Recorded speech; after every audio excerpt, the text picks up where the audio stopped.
Alors, alerte des camps pour les anti-confinements en Allemagne. Selon un rapport publié dans Welt am Sonntag, plusieurs États allemands veulent prendre des mesures plus sévères contre ceux qui ignorent de manière répétée les mesures de quarantaine obligatoires. En Allemagne, toute personne dont le test de dépistage du coronavirus est positif est soumise à une quarantaine de 2 semaines. Les personnes qui reviennent d'une zone à risque doivent également être mises en quarantaine pendant 10 jours, mais cette période peut être réduite à 5 jours si le résultat du test est négatif. Une auto-quarantaine est également requise pour ceux qui ont été en contact direct avec une personne atteinte du coronavirus ou qui attendent le résultat d'un test. En plus des amendes élevées, dans des cas extrêmes, certains États prévoient l'admission forcée dans des centres spéciaux, des cliniques ou des quartiers de détention pour mineurs pour ceux qui ne respectent pas la réglementation en vigueur. Effectivement, ça fait quand même très... ça fait quand même très camp de concentration, voilà. Et évidemment, on a les commentaires habituels, les heures les plus sombres, les Allemands sont toujours très efficaces, hein, voilà. À la seconde comme maintenant, voilà. Comme en 40, voilà. Centres spéciaux, ouais, tu sais, les centres spéciaux, là. Les Allemands qui renouent avec leurs vieux démons, enfin bref, ouais, voilà. Comme en 40, hein, voilà. Vous l'entendez, le bruit des bottes, enfin bref, il y a plein de références à ça, voilà. Et il y avait un commentaire aussi, non, je sais pas s'il y a, non, là je le retrouve pas, c'est comme en 40, c'est pas qu'une expression pour les Allemands. Ouais, non, mais c'est vrai que voilà, ils ont les camps, voilà, les restrictions de liberté, ouais, ça commence bien, ça commence pareil que comme en 40, justement, voilà, c'est belle reconstitution historique. Bon, il manque plus qu'un petit moustachu et qu'une petite formule géométrique sur la poitrine, mais ça se fait facilement. Je pense qu'ils vont finir par trouver, je leur fais confiance, y a pas de souci. Oh, voilà, donc effectivement, ça sent le vécu. Voilà, surtout, ça aurait pu être n'importe qui, c'est les Allemands, ça sent un peu le vécu. Voilà, attention, peut-être qu'on va assister à une éradication des, des gens qui veulent rester libres, je ne sais pas. Ensuite, message de Résitas pour le forum.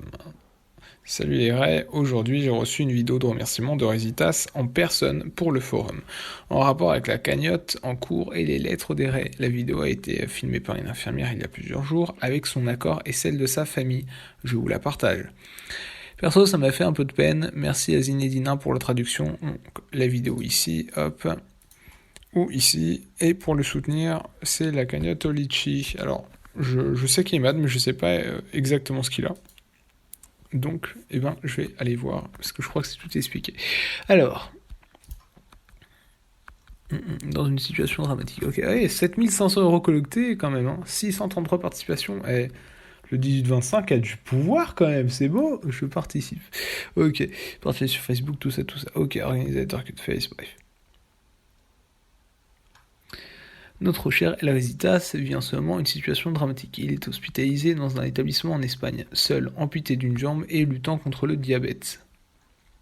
Ce monsieur est une légende des forums de jeuxvideo.com et plus généralement de l'internet français.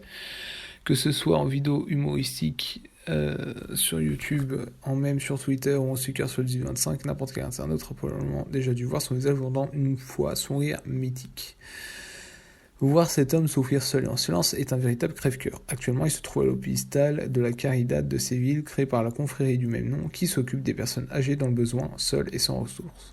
El Résitas, de son vrai nom Juan Roya Borja, je sais pas, est à l'origine d'innombrables fous rires de parodies sur Internet. Il a été une source d'inspiration pour beaucoup de personnes, et rien que pour ça, il mérite tout notre soutien et notre sympathie dans ce moment difficile.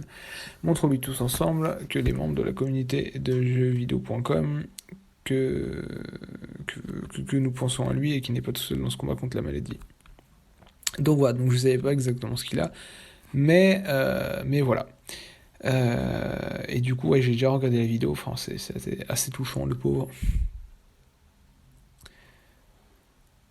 Et puis ouais, là il explique pourquoi il fait ça, comment il fait ça et tout, enfin il explique machin Litchi. D'ailleurs Litchi c'est assez sympatoche parce que ça évite les arnaques effectivement, mais là il va l'expliquer comment avoir confiance en toi, machin. Et en fait Litchi c'est un truc sécurisé, tout simplement. Il y a des plateformes qui ne le sont pas, il y a des plateformes qui le sont, c'est-à-dire tu donnes ton argent Voilà, et en fait, Litchi le débloque que quand le truc est validé, et ton argent est stocké, quoi, et en sécurité. Donc c'est plutôt cool pour faire des projets comme ça, t'es sûr que tu peux pas gruger les gens, c'est plutôt sympa. Ouais, voilà. Et à chaque fois, ils disent ça, effectivement. Et... Bref, du coup, c'est cool. Donc voilà, donc je vais donner un petit peu, moi. Et en tout cas, voilà, c'est sympa. Alors les gens donnent pas de grosses sommes, mais ça fait pas mal au final, tu vois, 7500. Donc c'est plutôt cool. Donc voilà, un gros monsieur, donc ce serait bien de l'aider. Le fameux Résitas, mais c'est vrai que il est dans une mauvaise passe. Hop. Et du coup, ouais, la vidéo, je la mets, mais en fait, c'est assez court. Ouais, il parle tout simplement. Et en fait, il y a le texte qui apparaît, et c'était le texte qui était sur la canette Litchi et tout. Et aussi, dans la vidéo, s'expliquait, et dans le texte aussi, il délire un peu, enfin, il est pas très bien. Donc voilà, donner pour ce grand monsieur, parce que il est cool quand même. Voilà, alors maintenant, cet extrait censuré de Disney+. Alors, il y a des JW qui me censurent. Il y a des JW qui me censurent là où je parle de censure ironique. Attention, hardcore, l'extrait que vous allez voir est intensément raciste. Évidemment, c'est ironique, hein, tout ce qu'il dit. Et le Progrès a décidé que les enfants n'auraient pas le droit de regarder ce film nauséabond. Le film restera toutefois sur le catalogue pour ouvrir un débat sur comment on a pu faire une chose pareille. Alors, en quoi c'est raciste, voilà. Donc évidemment, c'est totalement ironique ce qu'il dit. Et j'ai cliqué dessus, je me suis dit, vas-y, on va voir ça. Et évidemment. On aime bien créer des débats de merde pour rien. Il y a beaucoup de JW en ce moment. Vous vous en doutez, c'est pas raciste. Hein, voilà, c'est juste. Alors, ok, ils ont les yeux un tout petit peu bridés, du coup. Enfin, voilà, à la limite, c'est une référence, mais y a rien. Il y a rien de un, et puis de deux, ça fait partie de l'histoire. Enfin, je veux dire, c'est pas en retirant quelque chose que tu vas arranger le problème. Au contraire, ça crée de la suspicion, ça crée encore plus de racisme, tout ça, j'ai déjà dit. Et c'est débile, tu vois, ça sert à rien. Genre, arrêtons de vouloir modifier le passé. Je veux dire, c'est pas raciste. Enfin. Et surtout que c'est des bons petits blancs qui ont décidé ça, hein, c'est des JW, enfin, c'est complètement con. Du coup, tu amputes des films pour rien.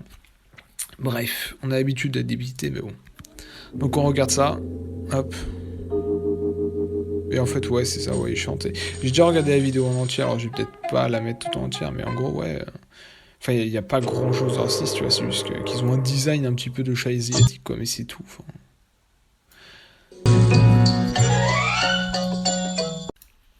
Alors, alerte. Arrestation en Russie, la France dénonce une atteinte insupportable à l'état de droit. Je trouve cette dérive autoritaire très inquiétante, que la remise en cause de l'état de droit par ces arrestations-là, collectives et préventives, est insupportable. Tremble Poutine. Donc voilà, donc évidemment c'est ironique, donc on va cliquer dessus. Arrestation en Russie, la France dénonce une atteinte insupportable à l'état de droit. Le ministre français des Affaires étrangères, Jean-Yves Le Drian, a dénoncé ce dimanche la vague d'arrestations qui a eu lieu samedi en Russie lors des manifestations de soutien à l'opposant Alexei Navalny. Et c'est tout.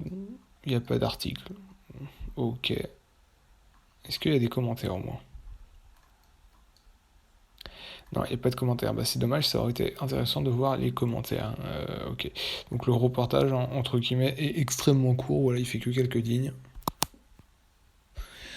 Le ministre français des Affaires étrangères, Jean-Yves Le Drian, a déclaré ce dimanche que la vague d'arrestation la veille en Russie lors d'une manifestation à l'appel de l'opposant Alexei Navalny constituait une dérive autoritaire et une atteinte insupportable à l'état de droit. Je trouve ces dérivées autoritaires très inquiétantes, que la remise en cause de l'état de droit par ces arrestations-là, collectives et préventives, est insupportable, a-t-il dit dans l'émission Questions politiques de la radio France Inter, du groupe France Télévisions et du quotidien Le Monde. Alors, on va voir ensemble pourquoi c'est un gros foutage de gueule.